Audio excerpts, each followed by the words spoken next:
रहस्यमयी गर्भ। 60 वर्ष की उर्मिला शहर के बाहरी हिस्से में अपने छोटे से घर में अकेली रहा करती थी। एक रात शहर में बहुत जोर का तूफान आया। जोर जोर से हवाएं और आंधी तूफान के साथ तेज बारिश होने लगी। उन आवाजों को सुनकर कोई भी घबरा जाता, लेकिन उर्मिला घर के सारे खिड़की दरवाजे बंद कर गहरी नींद में सो रही थी। रात के लगभग 12 बजे होंगे कि किसी ने उर्मिला के घर का दरवाजा खटखटाया। दरवाजे के खटखटाने की आवाज सुनकर उर्मिला की नींद खुलती है। आखिर इतनी रात को कौन आया होगा? उर्मिला जाकर दरवाजा खोलती है तो सामने लगभग 26 साल की बेहद सुंदर लड़की को खड़ा देख हैरान रह जाती है। कौन हो बेटा, और इतनी रात को इतने भयंकर तूफान में कहाँ भटक रही हो? चाची, आपने मुझे पहचाना नहीं? मैं आपकी दूर की रिश्तेदार शालिनी। अरे हाँ, बचपन में तुझे देखा था। इतनी जवान हो गई है, कैसे पहचान में आती। लेकिन तू यहाँ क्या कर रही है, और वो भी ऐसी अंधेरी तूफान भरी रात में? उर्मिला की बात सुनते ही शालिनी की आंखों से आंसू बहने लगे। वो फूट फूट कर रोने लगी। ये देखकर उर्मिला को कुछ समझ में नहीं आया और उसने शालिनी का हाथ पकड़कर घर के अंदर आने के लिए कहा। जैसे ही शालिनी घर के अंदर रोशनी में आई, उर्मिला की नजर उसके पेट की तरफ गई, जिसे देखकर ये साफ पता चल रहा था कि वो प्रेग्नेंट है। अरे, तू तो पेट से है। ऐसी हालत में इतने भयंकर तूफान में आधी रात को बाहर भटक रही है। आखिर बात क्या है बेटा, मुझे सब कुछ साफ साफ बता। क्या बताऊं चाची, ये सब जिसकी वजह से हुआ है उसके बारे में बताने में भी मुझे शर्म आती है। मैंने घर वालों की मर्जी के खिलाफ जाकर एक लड़के से शादी कर ली थी, पर वो शादी के 1 महीने बाद ही मुझे छोड़कर चला गया। छोड़कर चला गया का क्या मतलब? क्या उसके साथ कोई हादसा हो गया? नहीं, उसे कोई दूसरी लड़की पसंद आ गई और मेरी प्रेगनेंसी की खबर सुनते ही उसने मुझे बेसहारा छोड़ दिया। उसके बाद मैं अपने घर गई, लेकिन माँ पापा ने मुझे घर में कदम तक नहीं रखने दिया। तभी मुझे आपकी याद आई। कोई बात नहीं, तुमने यहाँ आकर अच्छा ही किया। एक काम करो, तुम आराम करो। वैसे भी ऐसी हालत में इतना घूमना फिरना और इस तरह आधी रात को बाहर भटकना ठीक नहीं होता। प्रेग्नेंट औरत को आधी रात को घर से बाहर नहीं निकलना चाहिए। बुरी आत्माएं उस पर अपना असर दिखा सकती है।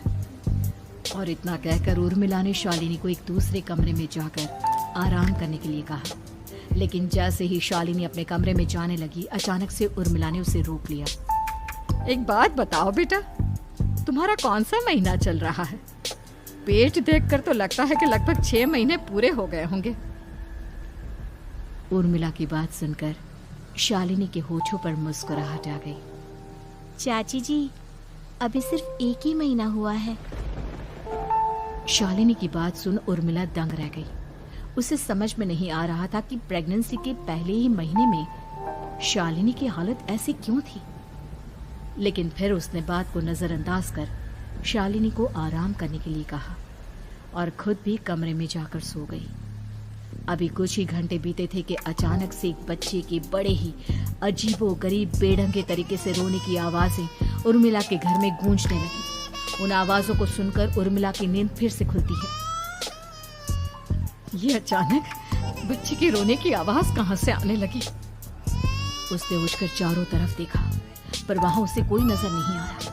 उर्मिला घबराते हुए शालिनी के कमरे में गई तो वहां उसे कमरे की दीवार पर एक बेहद खौफनाक साया नजर आया, जिसे देखकर उर्मिला बुरी तरह से घबरा गई।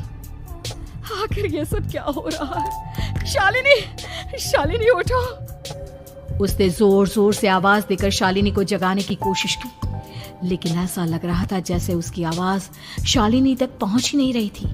कमरे की दीवार पर एक बहुत बड़ा और बेहद डरावने दिखने वाले इंसान का साया और एक बच्चे के अजीबोगरीब ढंग से रोने और चीखने की आवाजें अब उर्मिला को ज्यादा डराने लगी थी।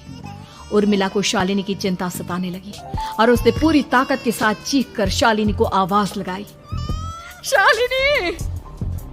तभी अचानक सब कुछ एकदम पहले जैसा हो जाता है और उर्मिला की आवाज सुनकर शालिनी की नींद खुलती है। क्या हुआ चाची, आप इतनी तेज क्यों चिल्ला रही हैं? अब ठीक तो है ना? अभी अभी मैंने तुम्हारे कमरे में कुछ अजीब सा देखा। तुम ठीक हो ना शालिनी? मुझे यहाँ एक बच्चे के रोने की आवाज़ें आ रही थी। लगता है आपको मेरी कुछ ज़्यादा ही चिंता हो गई है। आपने मेरी प्रेगनेंसी के बारे में कुछ ज़्यादा ही सोच लिया होगा। मैं एकदम ठीक हूँ, आप आराम से सो जाइए। इतना कहकर शालिनी ने उर्मिला को फिर से अपने कमरे में जाने के लिए कहा और खुद भी जाकर सो गई। पर अब उर्मिला की आंखों से नींद गायब हो चुकी थी। अगली सुबह जब शालिनी उठी तो वो सीधा उर्मिला के पास आई। गुड मॉर्निंग चाची। तभी अचानक उर्मिला की नजर शालिनी के पेट पर पड़ती है, जिस पर नीले रंग से एक अजीब सी आकृति नजर आ रही थी। शालिनी, ये तुम्हारे पेट को क्या हुआ? मैंने इतनी औरतों को देखा है, ऐसा तो किसी के साथ नहीं होता। शालिनी ने जैसे ही अपने पेट की तरफ देखा तो उसे वहां कुछ भी नजर नहीं आया। चाची कुछ भी तो नहीं है, सब कुछ एकदम नॉर्मल है। आपको क्या अजीब लग रहा है? इससे पहले कि उर्मिला उसके सवाल का कोई जवाब देती, अचानक से शालिनी के पेट में जोर जोर से दर्द होने लगा। वो बुरी तरह दर्द से तड़पने लगी। चाची, चाची। ये सब देखकर उर्मिला बहुत घबरा गई। उसने धीरे धीरे शालिनी के पेट को सहलाना शुरू किया, लेकिन शालिनी का दर्द कम नहीं हुआ। उर्मिला जाकर रसोई से पानी का गिलास लेकर आई और शालिनी को पानी पिलाने की कोशिश करने लगी। ले बेटा, पानी पी ले, तुझे आराम मिलेगा। ले ले। नहीं चाची, मुझे बहुत तेज दर्द हो रहा है। अरे थोड़ा पी ले बेटा। जैसे ही उर्मिला ने शालिनी को पानी पिलाया, उसने देखा कि गिलास में बचा पानी का रंग नीला पड़ गया और शालिनी की आंखें अजीब हो गई। उसके पेट पर बच्चे का एक डरावना चेहरा नजर आने लगा। ये सब देखकर उर्मिला की डर से हालत खराब होने लगी, पर तभी शालिनी का दर्द ठीक हो गया। बेटी, अभी तुम्हारा दर्द ठीक है तो ऐसा करो, तुम थोड़ी देर आराम कर लो। शालिनी को आराम करने के लिए कहकर उर्मिला तेज कदमों से चलकर घर से बाहर निकल जाती है और पास ही रहने वाली एक औरत कालिंदी के पास पहुंचती है। अरे उर्मिला बहन, बड़े दिनों बाद दिखाई दी, क्या हुआ? बहुत घबराई हुई सी लग रही हो, सब ठीक तो है ना? क्या बताओ कालिंदी बहन, मेरी एक दूर की रिश्तेदार आई हुई है। वो पेट से है और उसके साथ ना अजीब अजीब चीजें हो रही है। अब उर्मिला सारी बात कालिंदी को बताती है, जिसे सुनने के बाद काले जादू और तंत्र विद्या की माहिर कालिंदी एक ताबीज बनाकर उसे देती है। बहन, मुझे शालिनी पर किसी बुरी आत्मा का साया लगता है। ये ताबीज ले जाओ, आज रात को 12 बजे उसे पहना देना, फिर सब ठीक हो जाएगा। उर्मिला ताबीज लेकर घर वापस आती है और अब आधी रात के होने का इंतजार करने लगती है। जैसे ही आधी रात होती है, वो नींद में सोई शालिनी को ताबीज पहना शांति से अपने कमरे में आकर अपने पलंग पर लेट जाती है। अब सब ठीक हो जाएगा। ये सोचकर उर्मिला शांति की एक सांस ही लेती है कि तभी अचानक उसकी आंखों के सामने कुछ ऐसा आता है जिसे देखकर उर्मिला डर से चीखने लगती है। तुम कौन हो? कौन हो तुम? जाओ यहाँ से, जाओ जाओ यहाँ से। तभी उर्मिला की एक जोरदार दर्द भरी डरावनी चीख वहां पर गूंज गई। उर्मिला की आंखों के सामने एक बच्चा खड़ा हुआ था, जिसका पूरा शरीर किसी बूढ़े की तरह नजर आता था, लेकिन मुंह किसी नवजात बच्चे की तरह था। उसकी आंखें गुस्से से लाल थी और वो घूर घूर कर उर्मिला की तरफ देखा जा रहा था। कौन हो तुम? कौन हो? उर्मिला के चीखते ही वो बच्चा जोर जोर से रोने लगा। घबराकर उर्मिला ने अपने हाथों को अपने कानों पर रख लिया। उसकी समझ में नहीं आ रहा है कि आखिर ये सब उसके साथ क्या हो रहा है। कौन हो तुम? कौन हो? क्या चाहते हो मुझसे? जाओ जाओ यहाँ से, आखिर तुम हो कौन? तभी अचानक से उर्मिला के पूरे घर में लाल रंग की रोशनी फैल गई। वो बच्चा धीरे धीरे कदमों से चलता हुआ उर्मिला की तरफ बढ़ने लगा। किसी नवजात पैदा हुए बच्चे के जैसे उसके रोने की आवाज अब उर्मिला के कानों में गूंज रही थी। लेकिन कुछ ही सेकंड में वो चुप हो गया और उसने बेहद खतरनाक आवाज में उर्मिला के सवाल का जवाब दिया। मैं वो हूँ जो अब तक पैदा नहीं हुआ, लेकिन जब मैं पैदा हो जाऊंगा तो वो होगा जो अब तक कभी नहीं हुआ। ये क्या कहना चाहते हो तुम? ऐसा क्या हुआ जो अब तक नहीं हुआ? तबाही होगी, तबाही। सब कुछ खत्म हो जाएगा और ये जो लड़की मुझे जन्म देने वाली है, मैं उसका खून पी जाऊंगा, सारा खून। उस बच्चे की बात सुनते ही उर्मिला बुरी तरह घबरा गई। उसका एक बुजुर्ग आदमी जैसा शरीर, एक नवजात बच्चे जैसा चेहरा, ये दोनों ही बातें उर्मिला की समझ से बाहर थी। तभी वो बच्चा अचानक गायब हो गया। घर का माहौल फिर से पहले जैसा हो गया। लाल रंग की रोशनी भी अब गायब हो चुकी थी। उर्मिला दौड़कर शालिनी के कमरे में पहुंची, जहां वो गहरी नींद में सोई हुई थी, पर उसके गले का ताबीज गायब हो चुका था। उठो उठो शालिनी, उठो बेटा, मुझे तुमसे जरूरी बात करनी है। अरे चाची क्या हुआ? इतनी रात को आप परेशान क्यों कर रही हैं? सब ठीक है ना? अभी जब तुम सो रही थी ना, तो मैंने तुम्हारे गले में एक ताबीज पहनाया था। कहाँ गया बेटा, बताओ मुझे। शालिनी ने चारों तरफ अपनी नजरें घुमाकर देखा, लेकिन वहां पर कोई ताबीज नहीं था। वह हैरानी से उर्मिला के चेहरे की तरफ देखने लगी। उसे समझ में नहीं आ रहा था कि आखिर उर्मिला किस ताबीज के बारे में बात कर रही थी। नहीं चाची, यहाँ कोई ताबीज नहीं है। लगता है आपने कोई बुरा सपना देखा है।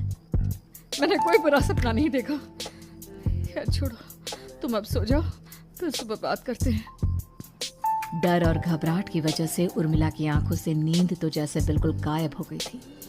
अगली सुबह उर्मिला बिना कोई देर किए गांव के बाहर एक छोटी सी झोपड़ी में रहने वाले बूढ़े पंडित के पास पहुंची। पंडित जी, मेरी मदद कीजिए। अरे आओ आओ उर्मिला, क्या हुआ? सब ठीक तो है ना? क्या बताओ पंडित जी, बहुत बड़ी मुसीबत है। मेरी दूर की एक रिश्तेदार लड़की पेट से है और उसके साथ बहुत डरावनी चीजें हो रही है। कल रात को तो एक अजीब सा दिखने वाला बच्चा मेरी आंखों के सामने आकर खड़ा हो गया था। ये तुम क्या कह रही हो? मुझे साफ साफ बताओ कि आखिर तुमने क्या देखा? उर्मिला ने अपने साथ हुई बीती रात की पूरी घटना पंडित जी को बताई, जिसे सुन पंडित जी के माथे पर चिंता की लकीरें उभर आई। अनर्थ होने वाला है, अनर्थ। बरसों पहले भी उस हैवान ने एक लड़की के पेट से जन्म लिया था और उसके बाद उस शहर को पूरी तरह से तबाह कर दिया। कैसी विपदा पंडित जी, कैसी बात कर रहे हैं आप? बताइए मुझे, और इसका उपाय क्या है? इसका उपाय तो है, लेकिन बहुत कठिन है। हो सकता है कि उस उपाय को करने के दौरान तुम्हारी जान भी चली जाए। मुझे मेरी जान की कोई परवाह नहीं, पर आप जिस तबाही के बारे में बात कर रहे हैं, बस वो नहीं होनी चाहिए। लाखों लोगों की जान बचाने के लिए मैं कुछ भी करूंगी। तो ठीक है, मेरी बात ध्यान से सुनो। बरसों पहले एक भयानक तांत्रिक ने अपनी तंत्र क्रिया के जरिए एक मासूम लड़की के साथ रिश्ता बनाकर उसके पेट से जन्म लिया था। इस तरह से वो अपने जैसे लोगों की संख्या इस दुनिया में बढ़ाना चाहता था। आपके कहने का मतलब है कि शालिनी के पेट से भी उस शैतान को जन्म लेना है, इसलिए उसने उसके साथ ये सब किया है। ठीक पहचाना तुमने। अब मैं तुम्हें एक ऐसा सिंदूर दूंगा जिसे तुम्हें ले जाकर उस लड़की के पेट पर लगाना होगा। क्या ऐसा करने से सब कुछ ठीक हो जाएगा? नहीं उर्मिला, ये सब इतना आसान नहीं। उस लड़की के पेट पर सिंदूर लगाने के बाद तुम्हें उसका पेट काटकर उस हैवान को बाहर निकालना होगा। नहीं पंडित जी, मैं ये सब नहीं कर सकती। मैं भला एक जिंदा लड़की के पेट को अपने हाथों से कैसे काट सकती हूँ? अगर तुमने ऐसा नहीं किया तो कुछ ही दिनों में वो हैवान उस लड़की के शरीर से जन्म लेगा और उसके शरीर के सारे खून को पीकर अपनी ताकत को बढ़ाएगा। उसके बाद वो धीरे धीरे इस पूरे शहर को तबाह कर देगा। यहाँ पर कोई जिंदा नहीं बचेगा। लेकिन अगर मैं उसके पेट को काट दूंगी तो क्या वो जिंदा बच पाएगी? अगर शालिनी को कुछ हो गया तो, अगर उसकी मृत्यु हो गई तो? ऐसा कुछ नहीं होगा उर्मिला, तुम्हें अपने मन को पक्का करके ये काम करना ही होगा। सिंदूर लेने के बाद उर्मिला झोपड़ी से बाहर निकलने ही वाली थी कि तभी पंडित जी ने उसे पीछे से आवाज देकर रोका। उर्मिला, उस लड़की का पेट काटकर हैवान को बाहर निकालना ही काफी नहीं होगा। तुम्हें ध्यान रखना होगा कि ये सब करते हुए उस बच्चे का जो आधा बूढ़े का शरीर है उस पर सिंदूर की एक बूंद भी ना लगने पाए, क्योंकि अगर ऐसा हुआ तो वो तुम्हें और बाकी सबको कच्चा खा जाएगा। पंडित जी की बात सुन उर्मिला की आंखें फटी रह गई और उसके शरीर में डर की लहर दौड़ गई। फिर भी उसने हिम्मत की। ठीक है पंडित जी, मैं पूरी कोशिश करूंगी कि मैं उस हैवान को वहीं के वहीं खत्म कर पाऊं। इसके बाद उर्मिला तेज कदमों के साथ घर वापस आती है। दिन बीतता है, रात का अंधेरा छाने लगता है। शालिनी खाना खाकर सोने चली जाती है और उर्मिला लगातार उसके गहरी नींद में सो जाने का इंतजार करने लगती है, जिसके बाद उर्मिला दबे कदमों से शालिनी के कमरे में पहुंच गई। मुझे ये करना ही होगा। अब उर्मिला ने धीरे धीरे शालिनी के पेट पर पंडित जी का दिया सिंदूर लगाना शुरू किया। उर्मिला के हाथ बुरी तरह से कांप रहे थे। उसके एक हाथ में चाकू था जिससे वो पेट काटने वाली थी। उर्मिला ने एक नज़र शालिनी के चेहरे की तरफ देखा और फिर डरते हुए उसके पेट पर चाकू चलाना शुरू किया। कमाल है, मैं इसका पेट काट रही हूँ और ये आराम से सो रही है। इससे दर्द नहीं हो रहा क्या? तभी अचानक उर्मिला के कानों में बच्चे की रोने की आवाज सुनाई देने लगी। उसने घबराकर चारों तरफ देखा पर वहां पर कोई नहीं था। बस रोने की आवाज लगातार आ रही थी। उर्मिला बिना रुके लगातार शालिनी के पेट को काटती रही। उसे इस बात का भी ध्यान रखना था कि सिंदूर बच्चे के बूढ़े आदमी वाली शरीर के हिस्से पर ना लगे। कुछ ही देर में वो हैवानी बच्चा उर्मिला के हाथों में था। उसने बड़ी ही सावधानी से उस बच्चे को बाहर निकाला और पंडित जी के कहे अनुसार उसे घर से दूर जलाने के लिए ले गए। पर तभी उसके सामने वही बूढ़े शरीर और बच्चे के चेहरे वाला बच्चा आ गया। अपनी गोद में और सामने भी बच्चे को देखकर उर्मिला हैरान रह गई। मुझे मारोगी? मुझे इतनी हिम्मत कैसे आ गई तुम्हारी? तुम पैदा नहीं हुए हो और मुझे पता है जब तक तुम्हारा जन्म नहीं हो जाता तो मुझे कुछ नहीं कर सकते। इतना बोलते ही उर्मिला तुरंत उस बच्चे को घास के ढेर पर फेंककर उसमें आग लगा देती है, जिसके तुरंत बाद वो बूढ़े आदमी के शरीर और बच्चे के चेहरे वाला अजीब तांत्रिक का भूत भी वहां से गायब हो जाता है। कुछ देर बाद उर्मिला घर पहुंचती है तो वो ये देखकर हैरान रह जाती है कि शालिनी का पेट अपने आप जुड़ चुका था। शुक्र है भगवान का और उन पंडित जी का, अब सब ठीक हो जाएगा। सुबह शालिनी सोकर उठती है तो अपना पेट देख पूरी तरह घबरा जाती है। चाची, चाची ये सब क्या हो गया?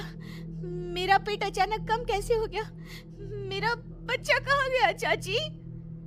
बेटी, वो बच्चा नहीं, एक खतरनाक तांत्रिक था जो तुम्हारी कोख से जन्म लेकर सबको मार देना चाहता था। वो पैदा होते ही तुम्हारी जान भी ले लेता, इसलिए मैंने पंडित जी के बताए उपाय से उसका खात्मा कर दिया है।